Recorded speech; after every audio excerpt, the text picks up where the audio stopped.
Morning, Dale. You're on the air. Hi, Paddy. Thanks for taking my call. Pleasure. Thanks for calling.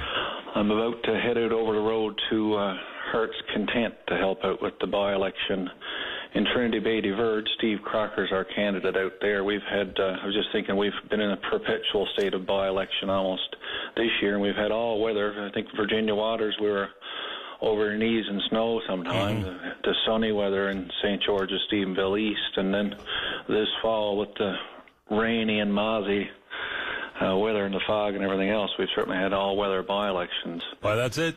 It's a tough way to get a job, but that's part of it, I suppose. You know, I really enjoy it. It's so funny when we're out in CBS. I remember a number of people saying to Rex Hillier, you know, you came here in this weather, you must be interested in the job, right? And I think people really are, when they see you out there working at it, they, you know, they take you seriously. Right? Yeah, fair enough. And I mean, I know it's hard to campaign, and I know there's no more difficult way in this world to try and get a job than to campaign for elected office, but I'm looking for more than the willingness to go out in the rain and bang on the doors. I have to say, and you know that, I'm offering that in all sincerity. Oh, yeah, absolutely. Dale, what else on your mind?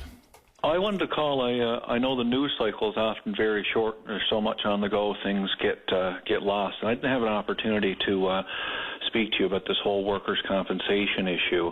I know when Judy Manning was appointed, there was a lot of things that were discussed, you know, the nature of her appointment and her not intending to run for election and so on. But there was a certain amount of conversation about workers' compensation and the state of the system. And that day, someone brought a letter into my office that I had received on March the 6th of this year.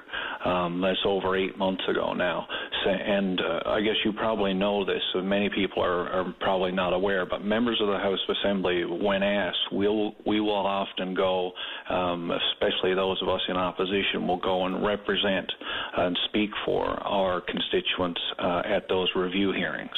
So it's like a quasi-judicial setting where you go in and more or less make an argument for why this person, should have these particular benefits that they're entitled to, right? Mm-hmm. So we often do that. So then we're CC'd on all the correspondence. So in this particular case, in early March of this year, the Review Commission was contacting my constituents saying, we're in the process of scheduling a hearing for you. Now, that person's already out of work for a lengthy period of time. A lot of times people are without benefits, on partial benefits. I mean, I think many people would be horrified just to think to be off work injured, and you're in a vulnerable position when you're injured, and not being able to, provide for yourself and or your family during that time. And to have this lengthy period, just scheduling a hearing, I think that gives you an indication of the sorts of delays that are involved in the process. And Ms. Manning had said, that she hadn't made these reports within 60 days or rendered decisions within 60 days, and that's sort of just the way that it was, and that was particularly galling. I mean, if you think about it, I mean, you think about your own children. If they came home and said, well, if your principal called and said your young fellow was on the PIP today, and he came home and said, well, all the rest of the boys are on the PIP, so I'm on it too. That's no excuse. If you're not following the rules, it's not okay just to say everybody else isn't. The other part I wanted to add to all this is that Paul Davis came out and said, well, we need to review this, or, we're going to review this or something. Last year we had a statutory review that was required by legislation, and I brought that up last week because I was intending to call you last week about this, because in that report they talk about the fact that the majority or most or many of the stakeholders who presented or gave opinions or feedback to the statutory review process said that this lengthy delay in getting decisions and not getting it within the statutory requirement, the 60 days, was a significant problem. But that report didn't recommend, any real serious course of action, in my opinion. It just said, well, we're not meeting the 60 days, but it's getting shorter. So it's still over it, but it's not as much as it used to be. And I don't think that's really doing any justice to injured workers in Newfoundland and Labrador.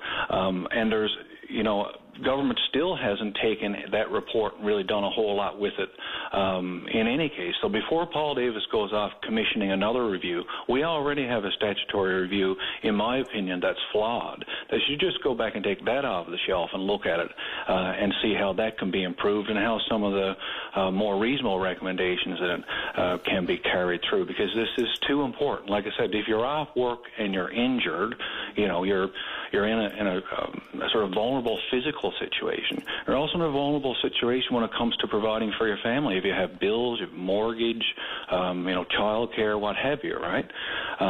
So that's why I wanted to call in today, just to chime in on that, because I think that, we know what the problems are. If the law says these decisions have to be rendered within 60 days, then that's what we have to do. Yeah, there's some grey wiggle room available inside the way the law is written, too, about extenuating circumstances, what have you, and that will always be the way it is, because we have people that are coming into the city.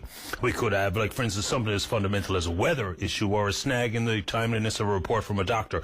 So, but your overall point, I agree. We've got the 5-year reviews. We have a stack of them.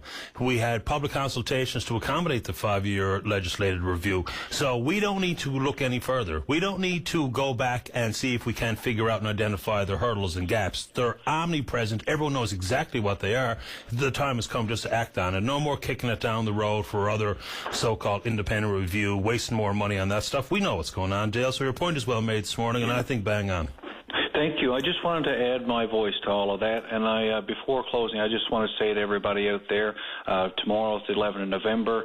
Let's all gather at our community cenotaphs and remember all of our fallen, because I think that's really, really important. Remember all those people who serve in uniform on our behalf, because they do important work for us. They keep us safe, and it's one of the most incredibly important jobs in this country. Hear, hear. Dale, nice speaking to you this morning. Stay in touch.